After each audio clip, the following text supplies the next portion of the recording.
श्री अवधूत चिंतन श्री गुरुदेव दत्त. उद्या मार्गशीर्ष महिन्यातील शेवटचा गुरुवार आहे. उद्या माता लक्ष्मीच्या व्रताचे उद्यापन करायचे आहे. आपल्या घरात 8 लक्ष्मीचा वास सदैव राहावा म्हणून आपण काही सेवा करणार आहोत. सुख समृद्धी आरोग्य नांदावे म्हणून उद्यापनाच्या दिवशी काही साधे पण अत्यंत प्रभावी उपाय व सेवा करणार आहोत.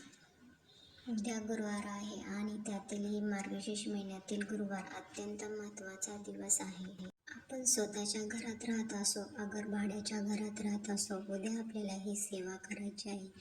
उद्या आपल्याला उंबरा लेपन करायचे आहे. उंबरा लेपन करताना त्यामध्ये हळद, गोमूत्र, गंगाजल किंवा गुलाबजल हे सर्व मिश्रण एकत्र करून आपण उद्या उंबरा लेपन करायचे आहे.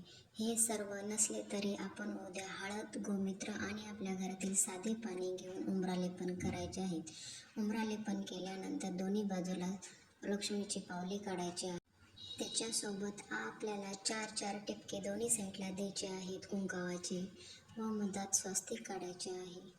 लक्ष्मीच्या पावलाखाली कुंकावाचे 4 टिपकं काढणे म्हणजे आपण 8 लक्ष्मीला आपल्या घरात येण्यासाठी आवाहन करत आहोत व आपल्या घरात 8 लक्ष्मीचा वास राहावा व मुख्य दरवाजाला कुंकावाचे स्वस्तिक काढावे व आपल्याला दरवाजाच्या बाहेर गाईच्या तुपाचा दिवा लावायचा आहे. त्या दिव्यामध्ये लवंग आणि विलायची टाकायची आहे. तुम्ही लक्ष्मीची मांडणी दुपारी केली तरी तुम्हाला दुपारी दिवा लावायचा किंवा तुम्ही संध्याकाळी जरी मांडणी केली तरी पण तुम्हाला दुपारी आणि संध्याकाळी दोन्ही टाईम दिवा लावायचा आहे.